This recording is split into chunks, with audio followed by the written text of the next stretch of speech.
A minha namorada mandou mensagem: cansei-me de fingir. Vou mudar-me para a casa do David rico na próxima semana. Respondi: boa sorte. Quando a ex-esposa do David me ligou para avisar que ele ainda era casado e estava falido, a mudança dos sonhos dela tornou-se um aviso de despejo pesadelo. Camila e eu tínhamos construído o que eu pensava ser um relacionamento sólido durante 3 anos, daqueles onde vocês conhecem os horários um do outro e começam a planear as férias com 6 meses de antecedência. Eu sou o Lucas, 29 anos, trabalho em suporte de TI numa empresa de médio porte, ganho um dinheiro decente mas nada espetacular, o tipo de cara que conduz um Honda confiável e realmente lê os termos e condições antes de clicar em aceitar. A Camila sempre disse que apreciava a minha estabilidade, como eu me lembrava do seu café favorito e nunca esquecia datas importantes, embora ultimamente eu tivesse notado ela navegar no Instagram com essa expressão nostálgica sempre que via posts de férias caras ou bolsas de marca. A mensagem de término chegou numa terça-feira às 14h47 enquanto eu estava a resolver um problema no servidor, e honestamente, o meu primeiro pensamento não foi desgosto, foi alívio porque ela finalmente parou de fingir. Lucas, cansei-me de fingir que isto está a funcionar, escreveu ela. O David ofereceu-me um futuro real. Vou mudar-me para a casa dele na próxima semana. Nós dois sabemos que tu não me podes dar o que eu realmente quero da vida. Obrigada pelas memórias. Fiz logo o print da mensagem, algum instinto me disse que ia precisar de prova mais tarde, depois escrevi boa sorte. Enviei antes de poder pensar 2 vezes. Ela respondeu em minutos, claramente esperando mais drama: é só isso? Não vais lutar? O David é dono de 3 propriedades para arrendamento e quer dar-me a vida que mereço. Vai levar-me ao México no próximo mês e estamos a ver apartamentos no centro. Vais mesmo deixar-me ir embora assim? Fiquei a olhar para a mensagem, lembrando-me de como ela criticava o meu emprego aborrecido, o meu carro prático, a minha preferência por cozinhar em casa em vez de jantar fora 4 noites por semana. Fizeste a tua escolha, respondi. Espero que corra bem. O que mais me surpreendeu foi como me senti calmo ali sentado no meu cubículo, a ver o meu relacionamento de 3 anos acabar por mensagem de texto. Sem lágrimas, sem pânico, sem vontade desesperada de lhe ligar e implorar para reconsiderar. Apenas esta sensação estranha de clareza, como se alguém finalmente tivesse acendido as luzes numa sala onde eu andava a tropeçar no escuro. Ela continuou a mandar mensagens sobre o BMW do David, o negócio bem-sucedido dele, como ele realmente entendia o que as mulheres precisam, mas eu apenas desliguei as notificações do telemóvel e voltei ao trabalho. Nessa noite, pedi uma pizza, vi Netflix sem ter de negociar que programa escolher, e percebi que não me sentia tão relaxado há meses. O apartamento estava mais silencioso sem as suas queixas constantes sobre dinheiro, a minha trajetória profissional, ou como o namorado da amiga Joana acabará de lhe comprar uma bolsa de 3.000 euros. Pela primeira vez em meses, não estava a andar em ovos ou a sentir que precisava de me desculpar por ser exatamente quem sempre fui. A chamada veio 3 dias depois de um número que eu não reconhecia, e quando atendi, uma voz de mulher perguntou: é o Lucas? O ex-namorado da Camila? Quase desliguei, pensando que era uma das amigas da Camila a ligar para me fazer sentir culpado pelo término, mas algo no seu tom fez-me parar. Sim, sou o Lucas. Quem pergunta?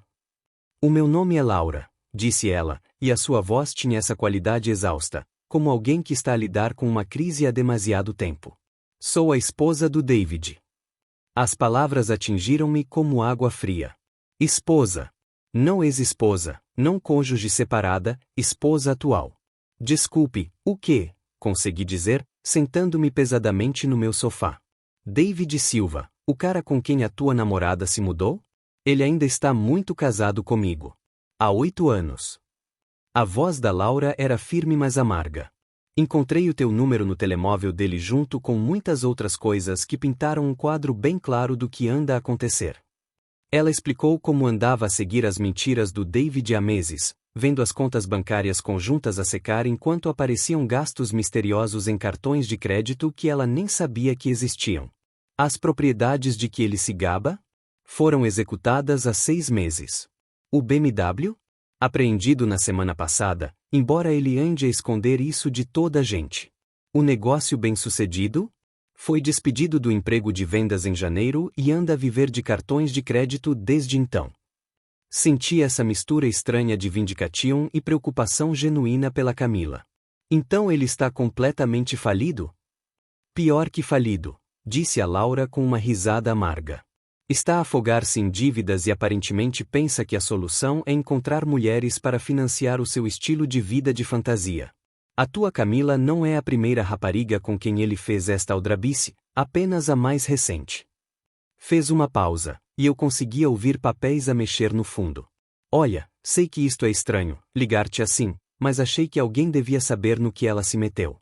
O David anda a dizer-lhe que é dono da casa para onde ela se mudou, mas eu tenho aqui o aviso de despejo. 3 meses em atraso na renda. A ironia não me passou despercebida. A Camila tinha me deixado por segurança financeira e em vez disso encontrou alguém cuja situação financeira fazia o meu salário fixo parecer ganhar o Euromilhões. Por que me está a contar isto? Perguntei. Porque alguém deve saber a verdade, respondeu a Laura simplesmente. E porque quando isto tudo desabar, o que vai acontecer muito em breve, ela vai precisar de alguém do seu lado que realmente se preocupe com o seu bem-estar em vez da sua conta bancária. A previsão da Laura tornou-se realidade mais depressa do que qualquer um de nós esperava. 2 dias depois da nossa conversa, ela ligou outra vez, mas desta vez a sua voz carregava uma satisfação sombria. Está a acontecer hoje, disse. Vou conduzir até aquela casa arrendada com os papéis de despejo e extratos bancários. O David anda a dizer a Camila que é dono do sítio, não é? Hora de ela ver alguma documentação. Encontrei-me genuinamente preocupado com a Camila apesar de tudo. Tem a certeza de que é a melhor abordagem? Talvez avisar primeiro? Lucas, ando a lidar com as mentiras do David há anos. A única coisa que funciona é prova fria e dura. Ela precisa de ver exatamente que tipo de homem escolheu. 3 horas depois, o meu telemóvel explodiu com chamadas do número da Camila. Deixei ir para o voicemail, mas o desespero na sua voz era impossível de ignorar. Lucas, algo está muito errado aqui. Esta mulher apareceu dizendo que é esposa do David com todos estes papéis. O David está em pânico e eu não entendo o que está a acontecer. Por favor, liga-me de volta. Quando finalmente liguei, a Camila estava a chorar tanto que mal a conseguia entender. Lucas, estou em casa do David e a esposa dele está aqui com avisos de despejo e extratos bancários e já não sei o que é real. Conseguia ouvir gritos no fundo, a voz do David cada vez mais frenética. Onde estás exatamente? Perguntei, já a pegar nas chaves porque algo na sua voz me disse que isto ia piorar muito. Rua das Oliveiras 1247. É esta casa linda com entrada circular e chafariz, sabes? O David disse que a comprou no ano passado como investimento. A morada soava familiar da chamada anterior da Laura. Quando cheguei 20 minutos depois, a cena era exatamente tão caótica como a voz da Camila sugeria. A Laura estava na varanda da frente segurando uma pasta manila cheia de documentos enquanto o David andava freneticamente pelo caminho de entrada, o cabelo cuidadosamente penteado desalinhado e a camisa cara amarrotada. A Camila estava sentada nos degraus da frente com ar de choque, rímel escorrido pelas bochechas. A empresa dos móveis alugados vem amanhã levar tudo, dizia a Laura calmamente, como se estivesse a falar do tempo. O BMW foi rebocado do parque do centro comercial ontem. E esta casa? 3 meses em atraso na renda com processo de despejo a começar segunda-feira. O David virou-se para Camila com essa expressão desesperada. Amor, ela está a mentir. Estes papéis são falsos. Ela só tem ciúmes porque eu a deixei por alguém mais nova e bonita. Foi então que o senhorio apareceu numa carrinha branca, estacionando atrás do meu Honda. Era um tipo robusto em roupa de trabalho que claramente não tinha paciência nenhuma para dramas. David Silva? Ando a tentar contactá-lo há semanas. Deve-me 8.400 euros de renda em atraso e multas. Pague hoje ou sai amanhã. A cara do David ficou branca enquanto o senhorio continuava. E pare de dizer às pessoas que é dono disto. É inquilino, 3 meses em atraso, e tenho 6 outras candidaturas para esta propriedade. A fantasia elaborada desmoronou-se em tempo real enquanto a Camila olhava do David para Laura para o senhorio, finalmente entendendo que tudo o que ele lhe prometera foi construído em cartões de crédito no limite e mentiras descaradas. A primeira chamada veio às 6h30 exatamente uma semana após o despejo, o número do David a piscar no meu ecrã com a persistência de um cobrador. Deixei ir para o voicemail, depois outra, depois outra. Na quarta mensagem, o seu desespero era palpável. Lucas, sei que começamos com o pé esquerdo, mas estou numa situação temporária de fluxo de caixa aqui. Tenho bens presos em investimentos que só precisam de tempo para liquidar. Se me pudesses emprestar talvez 5.000, pago-te o dobro dentro de um mês. Comecei a gravar todas as chamadas. Algum instinto de técnico de IT me disse que ia precisar de provas mais tarde. As histórias do David ficaram cada vez mais elaboradas com cada mensagem. Contas offshore congeladas, um negócio em depósito, uma indemnização judicial que definitivamente vem na próxima semana. O homem era um escritor de ficção criativo, tinha de lhe dar isso. Mas o drama real começou quando a Camila apareceu no meu apartamento com a mãe Sandra Rebock, ambas com ar de quem andava a fazer estratégias há horas. A Sandra era uma versão mais baixa e mais velha da Camila com a mesma expressão de direito adquirido e uma voz que cortava vidro. Lucas, precisamos de falar, anunciou a Camila, passando por mim para minha sala como se ainda morasse ali. Arruinaste tudo e agora precisas de arranjar isto. Pisquei os olhos, genuinamente confuso. Arruinei o que exatamente? Sabias que o David era casado e não me avisaste, interrompeu a Sandra, apontando um dedo perfeitamente feito para mim. Deixaste a minha filha entrar naquele desastre quando podias ter evitado. Isso torna-te parcialmente responsável pelos danos emocionais dela. A lógica era tão retorcida que quase me ri. Descobri que o David era casado 3 dias depois de te mudares para a casa dele. Pela esposa. Que nunca tinha conhecido antes. Devias ter ligado imediatamente, disparou a Camila. Em vez disso deixaste-me fazer figura de parva. Sabes como isto tem sido humilhante? Viver com um falhado enquanto pensava que ele era bem-sucedido? Queres dizer como namorar comigo? Perguntei. Exceto que eu nunca estive falido, nunca menti sobre o meu rendimento, e nunca tive uma esposa secreta. A Sandra avançou como um procurador a fazer o seu argumento final. A Camila precisa de dinheiro para depósito de apartamento novo, despesas de mudança, e terapia para lidar com o trauma que ajudaste a causar. Calculamos que 3.200 euros devem cobrir as suas necessidades imediatas. Fiquei a olhar para as duas, perguntando-me se conseguiam ouvir-se a si próprias. Querem que eu pague a Camila por me ter deixado por outro homem que afinal era uma fraude? Chama-se assumir responsabilidade, disse a Sandra firmemente. Ela não estaria nesta posição se tivesse sido melhor a comunicar. A Camila acenou vigorosamente. Além disso, sabes que não tenho poupanças. Gastei tudo a tentar acompanhar o estilo de vida do David. O estilo de vida que me deixaste para perseguir, apontei. Quando o David começou a ligar outra vez durante a visita delas, pus em alta voz. Lucas, graças a Deus atendeste. Ouve, tenho esta oportunidade incrível em criptomoeda, mas preciso de dinheiro inicial.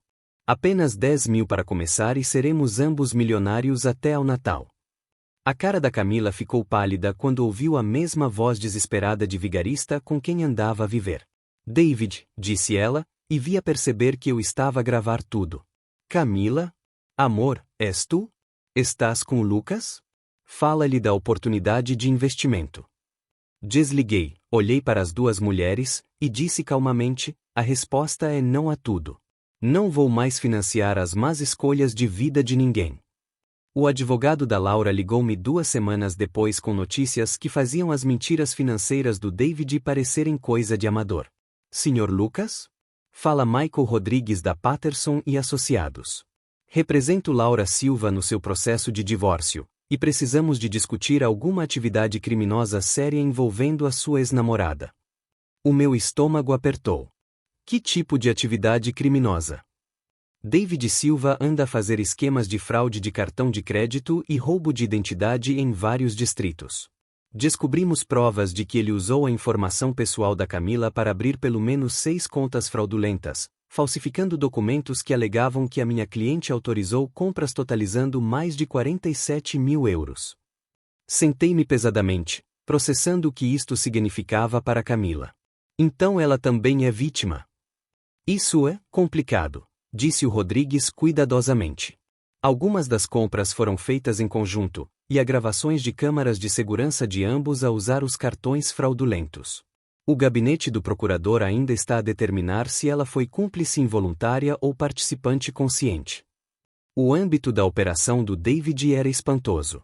O Rodrigues explicou como o David andava a usar a identidade da Camila junto com cartas de autorização falsificadas alegando que a Laura concordara em ser fiadora de compras importantes. Carros, eletrônicos, até um relógio de 12 mil euros que a Camila postara no Instagram com a legenda "Quando teu homem sabe como te tratar bem".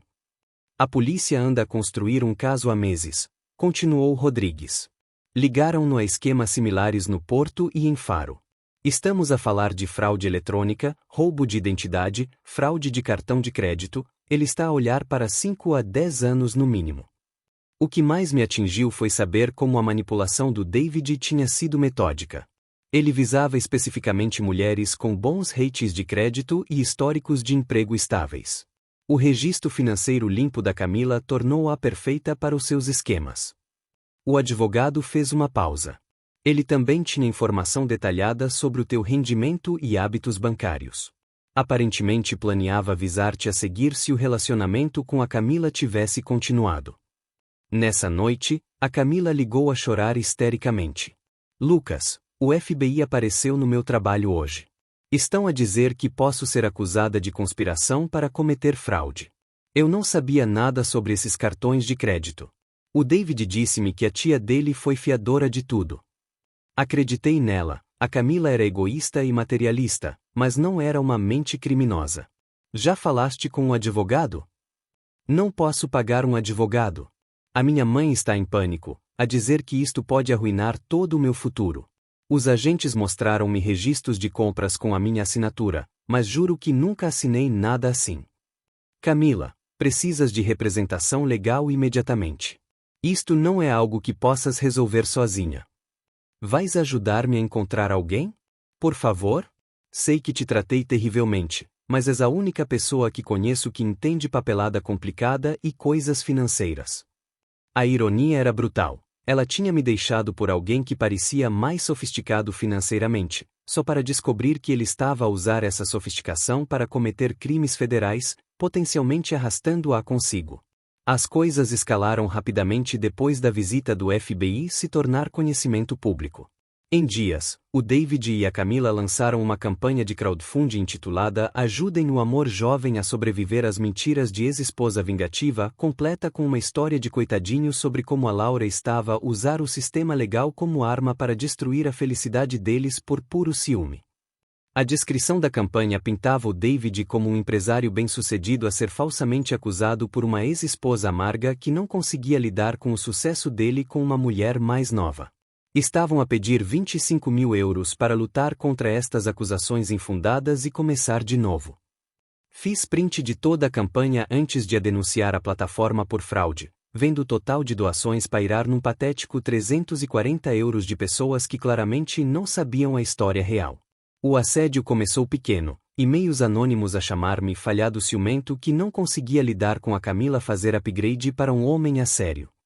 Depois saí uma manhã para o meu carro e encontrei o para-brisas partido e dedo duro riscado no lado do condutor. O orçamento da reparação foi 2.800 euros, que documentei religiosamente para queixa na polícia junto com tudo o resto. O confronto do David no local de trabalho foi o momento em que percebi que ele tinha perdido completamente o contato com a realidade.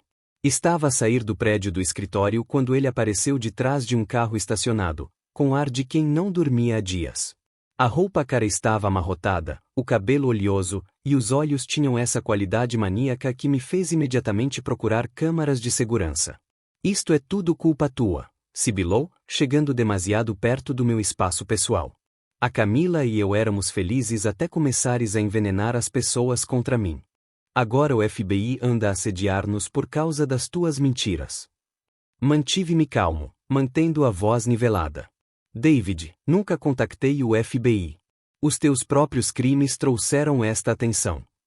Crimes? Riu amargamente. Estava a construir algo bonito com a Camila. Uma parceria real. Depois tiveste de meter o nariz onde não és chamado. Por lhe dizer que eras casado? Isso foi apenas honestidade básica. Destruíste o nosso futuro porque não conseguias lidar com ela ter escolhido alguém melhor que tu, disse, a voz a subir. Agora vais arranjar isto. Vais ligar ao FBI e dizer que inventaste tudo. Tirei o telemóvel e comecei a gravar. Não vou fazer nada exceto pedir-te para me deixares em paz.